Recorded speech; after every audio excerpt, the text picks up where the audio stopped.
Alrighty, so it's match week number 5, and unfortunately, this is the week that I'm pretty sure a lot of fans, players, and coaches are going to absolutely hate about this week. And that, of course, is that this is the week of international break. And one of the unique thing about MLS that I hope eventually they will stop, and I cannot believe I'm still saying this in the year 2024, we still have MLS regular season game that is happening during international break. So that means that, yeah, some of these games, which by the way, we're going to have 13 games, that's going to happen all on Saturday, with two of them being matinee games. Don't be surprised, we might see some upset and some wacky kind of resort, mainly because, some of these top heavy team might be very shorthanded coming into this, mainly because they're missing players due to international break.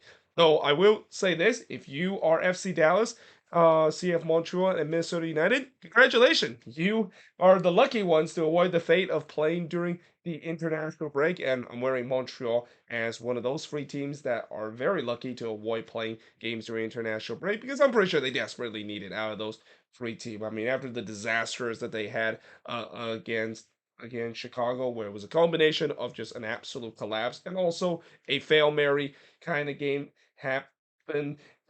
Now it seems like just like the fail Mary moment that we seen in the NFL. It seems like there could be a case that the pro referees are starting to be back refereeing and the lockout for these referees is going to be over with the recent news that it seems like the CBA from the referee union and also the league has finally made an agreement. If the vote, of course, is going to be yes, it seems like we could see referee be back on the pitch as soon as next match week. But that being said, it's still replacement referee, and we might again, unfortunately, hopefully not see another fail Mary kind of game, just like what we saw last week between Chicago versus Montreal. But that being said, let's get into the first of 13 games, and that of course is New England versus the Chicago Fire. So as I mentioned a couple of days ago, New England is one of the two teams, along with the Quakes, that have yet to register a single point with an 0-4 record, while Chicago,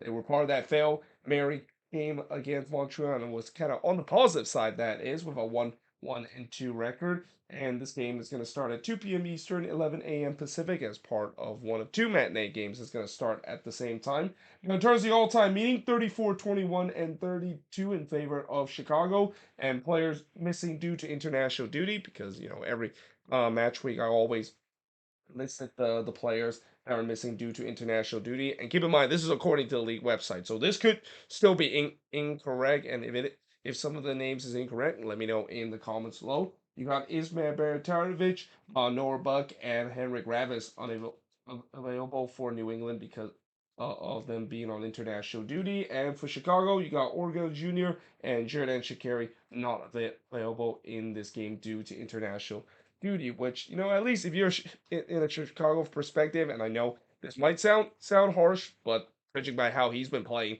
ever since he's with the Fire, I don't think this sounds like harsh. I think it's best that Shakiri is not available for this game for the Chicago Fire because it feels like they play much better without him. And the reason why they keep playing him, even it's pretty obvious that they play better without him, is that you can't sit Shakiri. You cannot sit a guy that has that big of a contract and just kind of put him on the bench. But nevertheless, this should be an interesting game and a game that, I mean, I wouldn't want to say it's a desperation because both of these teams are off to a great start. It's kind of too early to start calling some of these game desperation derby, but you could say this might be a game between two teams that are really struggling to begin the season and are desperately looking for a win, and for one team desperately looking for their first point off the season.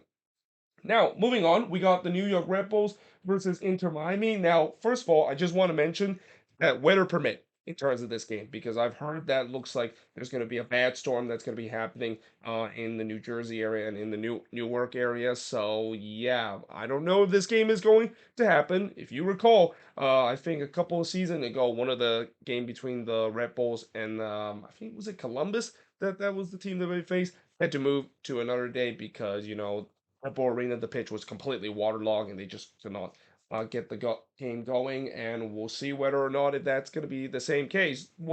Which, if that is the case, that's kind of interesting because originally the Red Bulls actually requested the league to say that should we maybe just kind of call off this game, not because they feel bad that Inter Miami are missing a lot of their star player because of international duty, but I'm pretty sure, yeah, after a lot, a lot of them charging fans uh, a lot of money for this game and guarantee that Messi, of course, will be available in this, but unfortunately, Messi is not going to be available for this. They're basically asking the league to push it to another day, but unfortunately, the league basically says no, and it seems like the Red Bull said, well, fine, we'll use Mother Nature as a way to do it. I would not be surprised if somebody at Red Bull Arena, the ground crew, is going to sabotage the pitch just to make it waterlogged, just so that it basically forced MLS hands to postpone to another game. I mean, it kind of makes sense. I mean, not only the fact that I know it sounds kind of cheap for the Red Bulls to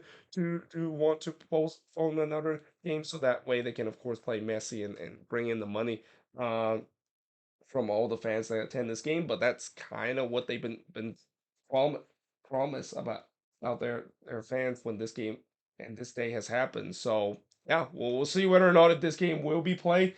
But that being said, if it will be played, it will start at 2 p.m. Eastern, 11 a.m. Pacific, and it will be between two of the hotter team in the league, with Miami 3-1-1, top of the Eastern Conference, whereas the Red Bulls 2-1-1, but they had a major stumble in the last game against the defending champion, that is Columbus. Player missing on international duty. So we talk about Miami missing a lot of players due to international duty. The Red Bulls themselves also have a lot of players missing due to international duty. You got Corey Burke, Carlos Cornell, Daniel Edelman, Noah Ely, Emil Frostberg, and John Token not available in this game. So in some way, they would also make the argument that, hey, we're also missing a lot of players too. So I feel like we should have the rights to basically postpone this game to another day. For Miami, you got Israel right? Shirley Brooklyn, Drake Calendar, Diego Gomez, Federico Redondo, and David Ruiz not available in this game. And also Ron Prentice and Mark, even though he's not gone because of international duty, but Messi will not be available in this game due to injury. So yeah, again, we'll see whether or not if this game is going to be played, and if it is going to be played, you better believe it's going to be played in a rainstorm, and that should be interesting to see how the element will play in this game, and how both teams, of course, would adapt it, because we already seen that games have been playing in extreme element, and we might be potentially be in one of them in this game, with the way that, as I said before, there is predicted that there could be some very bad weather that could happen in this game. But moving on, we got Charlotte versus Columbus. So we're now getting into the busy action of the game, and this is where we'll just have just so many games that's going to clog at the same time. This is kind of the time where I just kind of almost don't bother, and this is why I'm going to be ground hopping this week. I'll just basically watch the highlights later on, because there's just way too many games for me to keep up at the same time. But nevertheless, we got Charlotte and Columbus in the first of what would be 5 games that's going to be starting at 7:30 p.m. Eastern, 4:30 p.m. Pacific. Charlotte is 1-1-2, while Columbus is 3-1-0. And in terms of all-time meeting, 1-2-1 is the all-time meeting. And players missing due to international duty for Charlotte, they will not have their new designated player Abada, though I don't think he's even available yet for Charlotte. I mean, I don't think he has even made an appearance for the Charlotte FC team. And then they also will not have Urenan, who's with the Finnish national team. For Columbus, they will not have Hartbrunn, Nicholas Hagen, Aidan Morris, Jason Soro, and their main goalkeeper, Patrick Schulte, not available in this game too. I believe he's with the U23 team and with the U.S. Olympic team because of that. So yeah, this should be an interesting kind of game. I mean, the good news for Columbus is that they still have Cucho Hernandez, and they still have a lot of their core pieces on the attack. But bad news is they do miss a couple of pieces too. I mean, the loss of Aidan Morris and Patrick Schulte is definitely a big one, and even Jason Russell Rowe too. I mean, he's been a guy that's been contributing in terms of the goal scoring department. So yeah, we'll see how Columbus will deal with that against a Charlotte team that, they got off to a good start under Dean Smith, and it seems like that new head coach boost is starting to wear off on the Charlotte team a little bit. Now, moving on, we got FC Cincinnati versus NYCFC. So, FC Cincinnati is 2-2-0. Well, NYCFC got a much needed win last week to get their first win on the tally with a 1-0-3 record. All time meaning 6-2-3 in favor of NYCFC. And in terms of player missing to international duty for Cincinnati, only Miles Robinson is the only guy that's missing due to international duty. Whereas for NYCFC, they definitely have a bit of a list of players missing due to international duty. You got Monsad Bakra, Tavon Gray, Illich, Christian McFarland, Jovan Mijetic, though I think he's still injured for NYCFC, so I don't know why they decided to put him on that list, even though I think he's listed in there. And then their backup goalkeeper Thomas Romero is also not available in this game. So yeah, obviously, for NYCFC, yes, they got a much needed win last week, and that might buy Nick Cushing a little bit more time because he's been under heat a lot lately. But now they have to go on the road to play against Cincinnati, and Cincinnati got a much needed win last week too against New England, and we'll see whether or not if they can carry that momentum too. Especially, they're very fortunate that they're not really missing a lot of players due to international duty. They didn't list Aaron Bupenza on that list too, which is kind of interesting because I thought he like pretty much all the international break. Aaron Bupenza is missing for FC Cincinnati. I guarantee maybe Cincinnati must have told Aaron Bupenza that yeah, you are not going on international duty with Gabon because if you I've seen you try to do that a couple of times and you always report to the team late. So yeah, I feel like maybe they're basically banish him from doing that. Although I don't think you can do that because during the international break, there is a rule that clubs has to release their player representing for their international team. But I guess maybe Gabon probably saw the fact that Cincinnati was not happy that Bupenza's keep going back, and not to mention Bupenza's has had issue in Gabon in his own country as well. So that maybe is the reason why he's not getting called up this time, and he's not going to be missing for FC Cincinnati during this international break. But moving on, we got Orlando versus Austin FC. So this is kind of a game where you could say it's a desperation derby, though I would say it's kind of more desperation on Orlando part because Austin, they're not a good team. So I guess maybe you wouldn't say that they're desperate in terms of getting wins, considering they were already labeled to be a team that maybe is not supposed to be good and are kind of rebuilding a little bit. But both of these teams have identical record of 0-1-3, and in terms of the all-time meeting, the only all-time meeting between both of these teams ended in a draw. Players missing due to international break. Well, for Orlando, there's a bit of a list. They will not have Brekalo, Cartagena, Pedro Galese, Loyola, Duncan McGuire, and also Facu Torres not available for Orlando City in this game due to international break. For Austin, only two players, Julio Cascante and Danny Pereira, not available for them during this game. So, yeah, this should be very interesting to see. I will not be surprised that if there is going to be a game this week that's going to end in a 0-0 draw, this is going to be the game to do so. I mean, it feels like it's kind of written all over it with the way that both of these teams have not been very good on the attacking front. I mean, yes, Austin have been able to score a couple of goals in the last couple of games. In fact, they scored 4 goals in the last 2 games. It seems like the attack is started to get going. But other than that, I mean, they haven't really done so well. And you could maybe even argue they're kind of overperforming their expectancy goal too, because every single game it doesn't feel like they've been creating too much. And when they do create those chances, they at least show that clinical finishing of putting it into the back of the net. And for Orlando, it's just been a season where they just struggle going forward on the attack, and that now that they don't have some of the weapons in McGuire and Torres, yeah, this could be a bit of a long night for the Lions that desperately need a win in this game against a relatively weak team. But now moving on, we got Toronto versus Atlanta United. So Toronto 2-1-1, while Atlanta is 2-0-1. And in terms of all-time meeting, 5-6-4 in favor of Toronto. Now, the good news for TFC is that if you're going to play against Atlanta United, and especially a red-hot Atlanta United team, best to play them during the international break because we know that Atlanta is going to be missing some big pieces this international break. But first for Toronto, the only player that's not going to be available for TFC is Deva Flores, whereas for Atlanta United, no Luis Abram, no Thiago Almada, no Fortune, no Sergio Yakimakis, no Bartosz Slit, and no Caleb Wiley in this game as well. So, the biggest name out there obviously is Yakimakis and Almada, two of the most dynamic attacker, not only for this Atlanta United team, but really in the league itself. Yeah, that's going to be a bit of a loss come into this game for Atlanta, but we'll see whether or not if John Herman Toronto can capitalize on that because TFC has done pretty well to begin the season. Yes, they basically had a bit of a setback against NYCFC, though I would say it's more of a reality check rather than a setback because we know this is not supposed to be a good team, and this has been a really surprising good start for this TFC team, but we'll see whether or not if they continue to get a good start again against a relatively short-handed Atlanta team.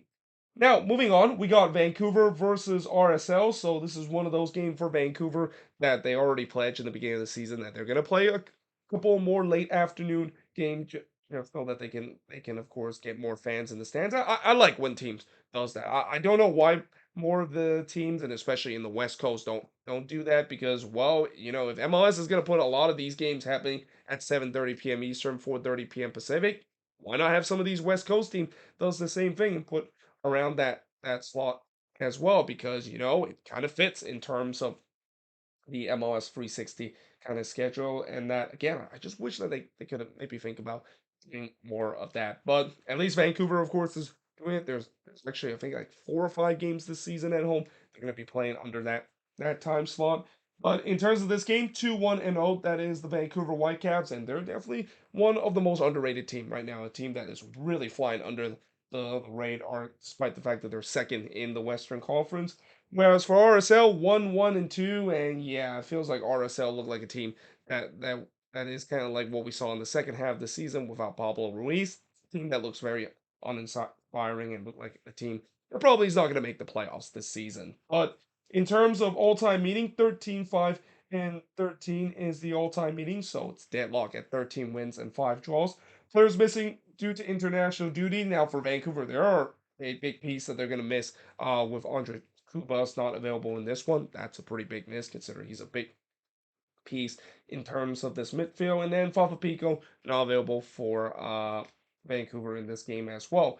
For RSL, they will not have their backup goalkeeper, Gavin Beaver, but also they will not have Diego Luna in this game as well. So that's another big piece too, because Diego Luna is a guy that I've mentioned before. He is definitely a very good young talented player that could have U.S. men's national team future if he continue the development that he currently has. So yeah, this should be an interesting matchup. It's a matchup that I think Vancouver is going to be favorites. Consider again, this is a team that they're really flying under the radar, and then I think it's time to give credit to Vanni Sartini team getting off to a good start. I mean, they're doing the opposite of what they did last season. Last season they got off to a terrible start. This season they're getting off to a better start, and yet nobody is talking about them, despite the fact that they're second in the West. Now, moving on, we got Sporting KC versus LA Galaxy. So, Sporting KC, the good news for them is that they don't have to wait 10 games for them to get their first win. They finally got their first win of the season last week against the Quakes with 1-3-0 record. Though I did say that, if Sporting KC don't pick up in terms of their performances, because even with that win, I thought it was a very uninspiring performance by Sporting KC. And that's not going to go so well when you face against this Galaxy team that is red hot, even though I don't think the record basically show how good they are right now in the Western Conference with also a 1-3-0 record. So this game will be one of, I believe, two games that start at 8:30 p.m. Eastern, 5:30 p.m. Pacific. I know there's only two times that there's going to be games starting at that window. There was like a week where we had like 6 or 7 that was starting out around that window. It's quite crazy how there was a lot of games starting around the Central Time. Take kind of busy see part of the schedule for the match week. But nevertheless, in terms of the all-time meeting, 31, 19, and 29 in favor of the Galaxy. And players missing due to international duty, well, really, there's only one player for both of these teams, and that one player was Sporting KC, and it's Alanis Vargas, who is a guy that isn't usually in the regular 11 or even on the regular bench for the Sporting KC team. And for the Galaxy, somehow, despite all the talent that they have, nobody's going to be missing due to international break. So I would say that when it comes to this match could be a game. I will not be surprised. There's going to be some high scoring affair. It feels like that's kind of the case this year with the Galaxy, where this is a team team that not only is a very fun team to watch, they're also a very high scoring kind of team. But at the same time, we also know the Galaxy problem of their defense not being very good and can see a couple of goals. And when you face against a Sporting KC team and also have some weapons on their own, don't be surprised if this could be like another 2-2 or 3-3 kind of sort, just like what we saw the Galaxy did against St. Louis in the last game. But that being said, I am now going to switch boards and look at the last 5 games to finish off this 13 game action in terms of previewing all these 13 games for match week number 5 and these games during international break. So I know you couldn't tell, but at the time when I switched the board, I actually drank a lot of water because you can quite tell my voice was really worn down near the time when I was previewing the last 2 games on the first board. And I'll probably maybe drink another sip of water. Actually, you know what? Drink another sip of water as we sleep. Just make sure that my voice isn't just completely gone by the time when we get to talk about this game. But anyway, moving on in the next game, we got St. Louis versus DC United. So this is the other game that starts at 8:30 p.m. Eastern, 5:30 p.m. Pacific. St. Louis 1-3-0, whereas DC United is 1-2-1. And both of these teams, they're kind of underrated too. I mean, I think both of these teams are having a decent start to the season despite the record that is being shown. Now, player on international duty. Oh, by the way, this of course is the first ever meeting between both of these teams, as it is the case whenever St. Louis face against an Eastern Conference team. But in terms of players on international duty, well, I try my best in terms of looking at the St. Louis website. I even look on their Reddit page to get answer of who is going to be missing due to international duty, and unfortunately, I just can't find it. So there's a big question mark of who exactly is going to be missing due to international duty. I'm not sure if this is supposed to be a tactical reason of why St. Louis is not reporting who's not going to be available for this game against DC United. But nevertheless, DC did report, and the players that are not going to be available in this game for DC due to international break. You got Arcaponi, uh, Christian Fletcher, Aaron Herrera, and Pate Patola not available in this game due to him in with the Finnish national team. So yeah, this should be an interesting kind of matchup. Again, this is a matchup that you would think that St. Louis should be favored because they're playing at home and after playing one of the best game that they had last time against the Galaxy, where they able to salvage a draw. Facing against a DC team that also has that kind of almost very similar mentality as St. Louis, where they're not going to say die. This is a team that is fighting hard under Troy Lesesne and playing very well under Troy Lesesne, and it should be a very tricky team for those boys in tape for St. Louis City. Now, moving on, we got Colorado versus the Houston Dynamo. So, talk about another team that is kind of a little underrated and are playing well is the Colorado Rapids. Again, it's hard for me to say that the Rapids are playing well, despite not overlooking that 4-1 loss that they had against the Portland Timbers. But I swear to you, ever since that game, and really ever since that first half, they have played much better and look like they're playing up to standards. Now they're playing against the Houston Dynamo that did get their first win in the last game, and they have a 1-1-1 record, while the Rapids have a 1-2-1 record. All-time meaning 15, 13, and 13 in favor of the Rapids, and players missing due to international duties. Well, they're not going to have Bombito and Miguel Navarro in this game, whereas for the Dynamo, they will not have Coco Carrasquilla and Xavier Valdez in this game. Carrasquilla loss is going to be really huge for this Houston team because he's kind of the architect in terms of that playmaking ability for this early part of the season, since Hector Herrera is still dealing with injuries and still trying to come back from that knock that he suffered early this year. So yeah, losing him, that pretty much means that Houston's gonna they're probably going to be struggling in terms of trying to create much chances. Though, again, overall, I think this could be a game that could be a low scoring game because both of these teams have not known to score a bunch of goals. But there's no doubt that coming into this game, I would say that in terms of the favorites, it's probably the first time I'm saying this season, but I think the Rapids could be the favorite coming into to this game. Yes, I know Houston have been the Rapids before on the road, which is quite crazy to say because the Dynamo has always sucked when they play on the road. Well, at least not recently under Van Olsen, but still, again, just the way that without Coco Carrasquilla and without the playmaking ability, there's There's a lot of question for this Dynamo team coming into this one, and I think they'll be probably happy if they can maybe scrape a 0-0 or even maybe a 1-1 draw out of this game. Now, moving on, we got LAFC versus Nashville SC. So LAFC, who is really struggling in this early part of the season, especially talk about the goal scoring department. They have not scored a goal ever since the opening weekend match and the opening win that they had against the Seattle Sounders, where they faced against a Nashville team that got their first win last week with a 1-3-0 record. While LAFC have a 1-1-2 record. This is the first of 3 games that's going to be happening at 10:30 p.m. Eastern, 7:30 p.m. Pacific. And in terms of the all-time meeting, 1-1-1 exactly on a win, draw, and loss board. And players on international duty for LAFC, no Omar Campos and Nathan Ordaz in this game for LAFC, whereas for Nashville, no Anibal Godoy and Jacob Schaffelberg available in this game. So they're not really losing that much weapon for both of these teams, though. If you're LAFC, that's still kind of almost a big chunk of your roster because we already talked about how much they lack that depth and they have a really thin squad and they just basically can't afford to lose any more players due to international duty, and they're very fortunate that Hugo Lloris didn't get called up due to international duty. Which again, I'm kind of surprised that is the case.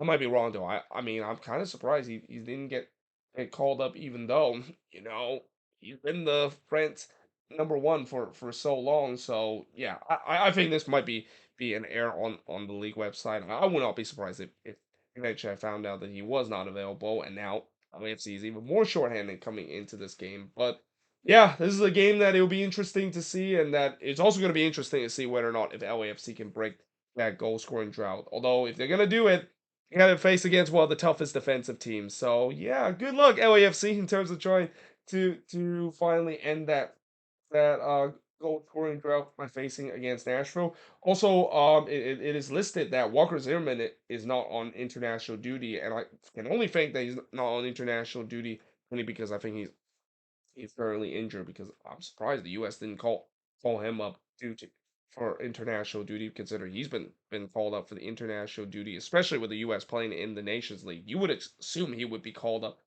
for that, but I think he might be injured for Nashville. That's kind of the reason why he wasn't called up for international duty. But now moving on to the last 2 games, we start off with the Portland Timbers facing against the Philadelphia Union. So, as I mentioned before, the Union they desperately need a win, but unfortunately, this might not be the week to do so because they are probably one of the most effective team in terms of the international break, and usually during the international break, Tim Curran team just have pretty much almost half of their squad being decimated because of international duty, and I'll get to that in just a bit. Whereas the Timbers 2-1-1, and in terms of the all-time meeting, well, it also doesn't help that for the Union that desperately need a win. The all-time meeting doesn't favor them. 7-3-3 in favor of the Portland Timbers. Though the Timbers are going to still miss some key players. They're not going to have their main goalkeeper Maxime Crepeau and Kamal Miller in this game and Miguel Araujo. But for the Union, yeah, a lot of lists of starters not available in this one. You got Tyler Andre Blake, Jesus Bueno, Daniel Gastag, Nathan Harriot, Damian Lowe, Jose Martinez, and Jack McGlynn not available in this game for the Philadelphia Union. So yeah, again, for a team that desperately need a win, I mean, this is going to be almost an impossible task when you have pretty much half of your team not available. But they could do it. I think that will really maybe kickstart this season for the Union. I mean, it's been such a disappointing start for the Philadelphia Union. First, their disappointing start to the season, not getting a win, and then getting their ass absolutely kicked by a Liga MX team in Pachuca down in Mexico. There's no doubt Jim Curtin needs a signature win to really wake up his team and kickstart the season, and this will definitely be so because again, for the Portland Timbers, I mean, I know there's been a lot of people have said that they're kind of like they're the pretenders, even though they have a good record. They've been playing a lot of easy team, and this game kind of doesn't help to take that label when you face against a half depleted Union side. But hey, as the old saying goes, you can only play against the team that is in front of you. And the Timbers will use that argument and say that, hey, we can only play who we're facing against. It's not our fault that we're playing against easy team or teams that that just happened to not had a good start to the season and pretty much have half their roster depleted because of international duty. And then finally, moving on into the final game, we got the San Jose Earthquakes versus the Seattle Sounders. So the Quakes, like I said about New England, they're still searching for their first point, and I even said before that this could be potentially be the game to do so because they're facing against a Sounders team that, despite the fact that they don't have any players that is going to be missing due to international duty, I think it's probably obvious why that is the case. I mean, pretty much their entire squad and most of their starters are just still dealing with injuries. So you can't have players that are on international duty when you're already dealing with injury issue. But in terms of all-time meetings, 16, 11, and 15 in favor of the Sounders, although it's been much closer. In fact, you know how I've said before how there was one time when Seattle actually had the longest unbeaten streak against a certain opponent in the Quakes where they went like unbeaten like 14 games against the Quakes, and that's like the longest out of anybody a team has. Onage on the other one. Well, it seems like now not only that came to an end a couple of seasons ago, but now it seems like the Quakes want to have payback time because the Quakes have been going on a pretty good unbeaten streak them home against the Seattle Sounders. But yeah, in terms of players on international duty for the Quakes, they will not have Michael Baldismo, Usana Buda, Carlos Correzo, Cruz Medina, and Imi Ochoa not available for them. And as I said, the Sounders, they don't have anybody that's missing due to international duty, but that's mainly because most of the people that could have been available for international duty for the Seattle Sounders are either in injured or did not get called up by their national team. So yeah, again, this has to be a game where the Quakes needs to win. Like this is I know Seattle also are desperately needing a win as well, and you might say that this is kind of a desperation derby, but again, this is a game that out of all the games that's been winnable so far for the Quakes, this has to be one. I mean, you're at home. I know this season they have not looked good at home at all, but I'm really hoping that that last game against Sporting KC, even in a losing effect, when I thought that they play much better and that they were a better team against Sporting KC, hopefully they can use that as a win. They can play similar to that against the Sounders, and this time they can maybe be getting themselves on the winning side, or even just getting a point. I mean, just get a point is not too much. Should I ask about the Quakes this season? Can I? I mean, we're 5 games into the season. Well, 4 games that is, but we're about to be 5 games in the season. Surely this has to be the game where the Quakes get their first point against a lowly Sounders team that is battling with so much injury issue to begin the season. Well, there you have it. That is pretty much it. Looking at the 13 game action of all these games that's taking place doing international duty, and like I said, I will not be surprised. We're going to be seeing some wacky resources because of the way that again, some of these teams are going to be missing key players due to international duty. It can really affect the rhythm of the team, which is why I think when I do the reveal a little later on, I'm not going to read too much into to these games, especially for teams that are missing a ton of players due to international duty, because you can only do so much with your reserve, but you probably won't have enough and end up basically losing either on the road or even at home as well. But let me know in the comments below what do you think of this preview, and as always, let me know in the comments below your prediction for these 13 games that's going to be happening in match week number 5. But until then, hope you guys enjoy this video. If you do, make sure you guys leave a like, smash the subscribe button, and yeah, I of course will see you guys next time.